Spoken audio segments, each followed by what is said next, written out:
पूरी दुनिया में अब नए हॉर्मस से सिर्फ पाकिस्तानी जहाज गुजर रहे हैं और पेट्रोल भी पूरी दुनिया में सिर्फ पाकिस्तान में ज्यादा महंगा हो रहा है। तो आखिर ये जहाज जा कहाँ रहे हैं? अब तो पेट्रोल सिर्फ सूंघने के काम ही आ सकता है। लोगों को बताया जाता है कि पाकिस्तान ये कर रहा है, वो कर रहा है, तेल के टैंकर गुजर रहे हैं और दुनिया के बड़े फैसले पाकिस्तान की रजामंदी से हो रहे हैं। तो फिर पाकिस्तान की आवाम क्यों मुश्किलात और तकालीफ का शिकार है? कुछ दिन पहले इसहाक डार ने एक ट्वीट किया था जिसमें उसने बताया कि 20 बहरी टैंकर अब नए हॉर्मस से गुजरेंगे और उनके ऊपर पाकिस्तान का झंडा लगा होगा। इसहाक डार ने ट्वीट में तो बताया है कि 20 बहरी जहाज गुजरेंगे, लेकिन ये नहीं बताया कि वो जहाज जाएंगे कहाँ। पाकिस्तानी अवाम अब ये सवाल कर रहे हैं कि अगर तेल के जहाज हमारे झंडे की वजह से इसको रास्ता खुल रहा है तो इसका फायदा पाकिस्तानी अवाम को क्यों नहीं मिल रहा? ईरान की जंग शुरू होने के बाद पूरी दुनिया में पेट्रोल की कीमत में इजाफा हुआ है, लेकिन कहीं भी इतना बेपनाह इजाफा नहीं हुआ जैसा कि पाकिस्तान में हुआ है।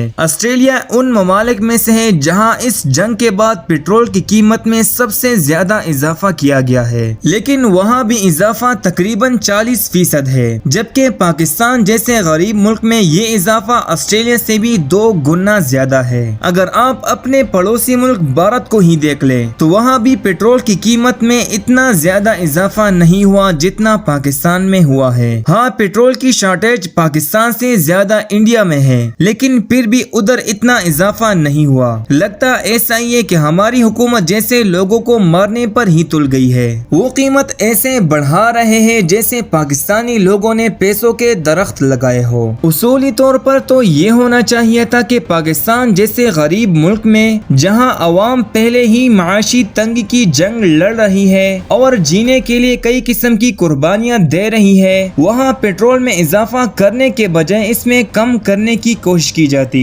हुकूमत अपना टैक्स कम कर देती, अवाम को रिलीफ देने के लिए कुछ फंड मुहैया कर देती, लेकिन हैरत अंगेज तौर पर पाकिस्तानी अवाम पर बहुत जालिमाना रवैया अपनाया गया है और इस मौके से फायदा उठाते हुए हुकूमत ने दुनिया भर में पेट्रोल की कीमत में सबसे ज्यादा इजाफा कर दिया और महंगाई में पिसी आवाम को मरने के लिए छोड़ दिया। सबसे परेशानी की बात यह है कि जो कीमतें बढ़ जाए वो दोबारा कम नहीं होती। पेट्रोल की कीमतों में जितना भी इजाफा हो जाए, हालात ठीक होने के बाद कमी की भी गई तो वो इसके निस्बत थोड़ी सी होगी, यानी ये कीमतें कम तो हो सकती है लेकिन पहले वाले सतह पर नहीं आ सकती। पेट्रोल की कीमत में इजाफे से सिर्फ किराए नहीं बढ़ते बल्कि हर चीज की कीमत बढ़ जाती है, वो चाहे आटा हो, दालें हो, दवाइयाँ हो या सब्जियाँ हो, बच्चों का दूध हो, उनके पैम्पर्स हो, जरूरत की कोई भी चीज हो, सब के सब महंगे हो जाते हैं। मालूम नहीं अब पाकिस्तान के गरीब अवाम का क्या होगा, ये अवाम अब कैसे जिएगी। अल्लाह ताला से दुआ है कि हम सब पर अपना रहम फरमाए।